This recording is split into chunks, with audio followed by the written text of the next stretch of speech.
Hello， 大家好，我是怡言。今天我们又回来讨论万国觉醒了。那最近呢，我听到一些说法，为什么万国觉醒现在会变得这么糟糕？其中还有包括官方限制资源的部分。那这一点乐哉最近也是在讨论啦。那我今天呢，就以理性的角度跟大家谈一下这件事情。为什么万国觉醒可以做到这么成功呢？主要他们出现的时间还有他们的玩法比较新颖的关系。在那个时期，并没有任何一款手游可以像万国觉醒这样可以自由行军去操控的。大多数的策略游戏都是以格子的方式去进攻，又或者是点到点的方式，比方说像三国志战略版的那一种。那么没有玩过那款游戏的观众呢，可以理解为是以前出现过的步步为营那个版本，是非常考验策略性的游戏。所以万国觉醒就杀出了一条血路，刚好他们出现的时期是在疫情时间，人人都在家的那段时间呢，就没有事情做，跑去下载万国觉醒，结果全部都中毒了。但是在那之前，万国觉醒也是有出现过一波退坑潮，就是因为我们在王国里面打下神庙之后没有事情可以做，我们是等了很长一段时间之后才出现 KVK。 在我做过这么多的影片看来呢，有很多情况玩家要弃坑都是因为剧本的关系，要么就是太无聊没有事情做，所以他们选择弃坑，不然就是剧本出现问题，所以他们选择弃坑。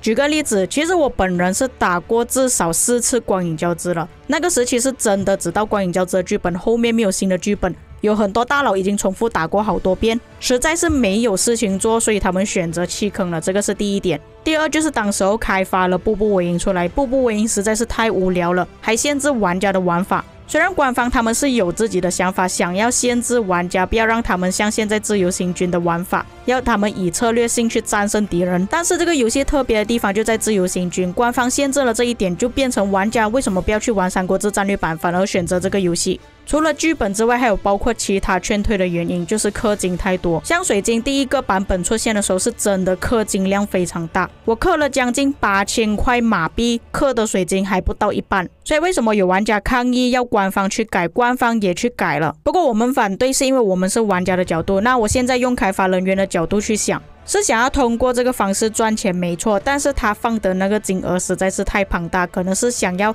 那种很氪金的大佬才可以拥有这样子的提升，没有氪金的玩家争议就没有这么高。当时候的水晶科技差别是真的很大，这里就要区分一些玩家了。假设我是无氪玩家的话，我第一个脑海中想的东西就是他们氪金就肯定吊打我们呢。微氪玩家是最纠结了，有时候可能买了一些礼包，但是还不够升满，就像当时候的我一样。大氪玩家他们觉得无所谓，我有的是钱，我丢下去我就可以拿到更高的争议。简单的来说，就是你有钱你就可以提升更高，拿到更高的争议。在水晶科技之前呢，我们拥有的东西全部都是一致的，没有装备跟军器，只是相差统帅的选择、天赋还有你的城市皮肤而已。游戏都会走到一个阶段的，那对于大科长来讲他们可以天天买礼包把这些统帅给觉醒。到那个时期，大科长就没有事情做了，所以官方才要挖这些东西出来给大科长，让他们有氪金的动力。可是对于其他玩家而言，这个就很辛苦了。所以那时候亚老他有说了，官方每一次削弱水晶科技，其实是对960最大的不利。他们不差那个钱去氪水晶科技，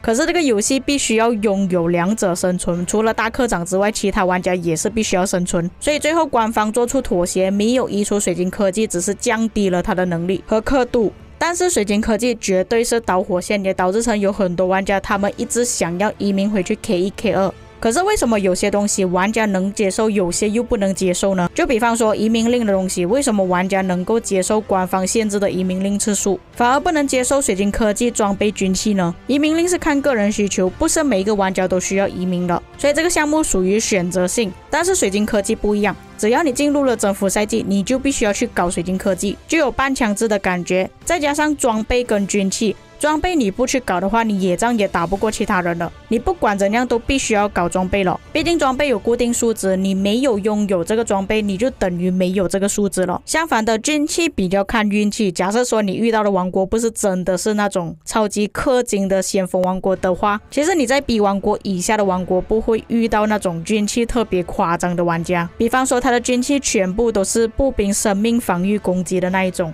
是很少见到的，老实说。所以官方现在出现军器是可以接受的，只是那些大佬不太能接受。受，因为他们丢了钱下去，但是他们拿到军器全部都是垃圾。所以我认真讲，现在军器出现了，比起平民玩家，其实大氪玩家的心态会比较容易崩。之前增加的东西，水晶科技还有装备，反而是无氪平民玩家比较辛苦。但是现在出现了指南针活动，虽然不知道它出现的频率到底有多高啦，但是我感觉之后军器要获得好词条会比较容易一点，比起现在。至于它的游历呢，要丢宝石可以刷新次数，我觉得那个就算是大科长也不会这么白痴丢钱下去吧。那么乐仔他有说到，军器是我们抗议官方之前限制资源所产出来的东西，官方会限制是不想要让资源商赚钱，而且限制了之后反而会更好。反正官方都限制次数了嘛，就是讲你能获得的资源跟大家不会差得特别远，所以官方的改动是好的吗？老实说，资源商要赚钱的话，依然还是可以赚的。因为你自己想一下，官方那时候限制的资源是每天2亿，各2亿。我相信正常玩家应该不会花这么多时间每天去运2亿资源，还要去抢你消耗2亿资源的嘛。但是资源商不一样，他可以每个玩家都去运送2亿资源，他有的是时间。比方说之前他要运送给一个玩家10亿，每一天10亿。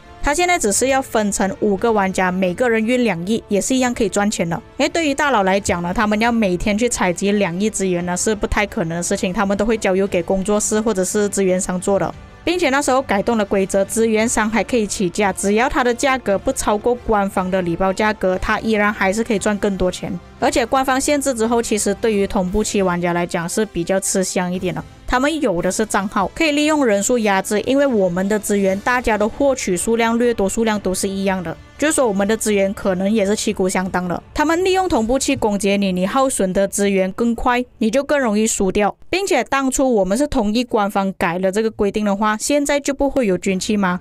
这个大家都不知道，因为现在都已经出现军器了，规定也没有改成，所以这点我不能否定。但是官方这样子改之后会限制到资源商，我不这么认为。而且官方改动的还有包括掠夺的资源，每天只能收2亿而已。其实对于大科长是没有差别的，因为他们很少会去抢人家资源，大多数你们看到抢资源都是平民或者是微氪玩家。所以那时候抗议呢，我认为不完全是全部玩家，是因为他们想要用小号搬资源所以才抗议的，还有包括他们打仗想要去抢人家资源的成分在。试想一下，如果你见到一个大肥肉，像我之前有发布过一个影片，一个账号里面它有100亿资源，这样你每个人抢至少要有50个账号去抢他的资源才可以抢光。附近能不能飞到50个玩家过来，再加上你这样子抢资源可以搬多久，它时间都已经过了，囚笼都已经过了，所以这点还是有影响平民玩家的。因为它里面有提到就是平民玩家不可能会用到这么多资源，他不需要运送这么多资源去给他账号打架。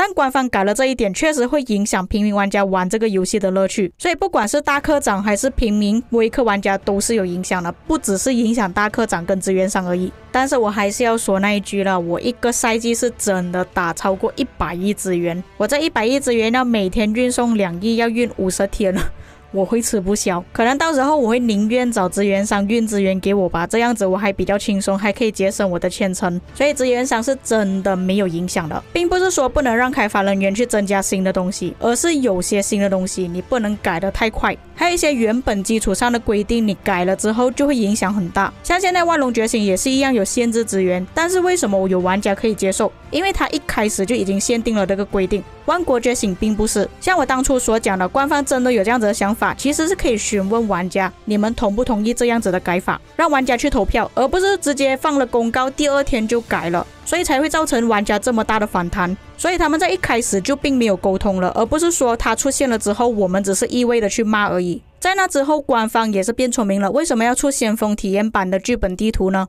也就是想要让玩家自愿去报名，他们有什么反馈跟官方讲，他们才可以做后续的更改，这个才是玩家跟开发人员真正沟通的桥梁。但是这一点在国服那边又出现问题了，有很多玩家跟我投诉，他们玩了整年都只有2个地图，英雄战歌跟八方逐鹿，其他新的地图根本没有机会选择，这又是什么问题呢？而且在2期服的王国邮件里面有提到，他们没有办法反馈给官方知道。那这里又是什么问题呢？除了二七福王国邮件里面有提到之外，我有把影片放去抖音，我看到下面的评论也是大多数都讲他们没有办法跟官方反馈，就是说开发人员跟玩家根本都没有沟通到，只能说幸好国际服有而已。最后我的总结还是那句沟通，开发人员没有跟玩家沟通的话，最后都只有死而已。说是因为玩家反对太多而让官方他们出这些东西的玩家，你们回头去想一下，水晶科技是我们要求的吗？装备军器是我们要求的吗？官方有先询问过玩家的意见才上架吗？假设真的上架之后生态会改变，会变得越来越好吗？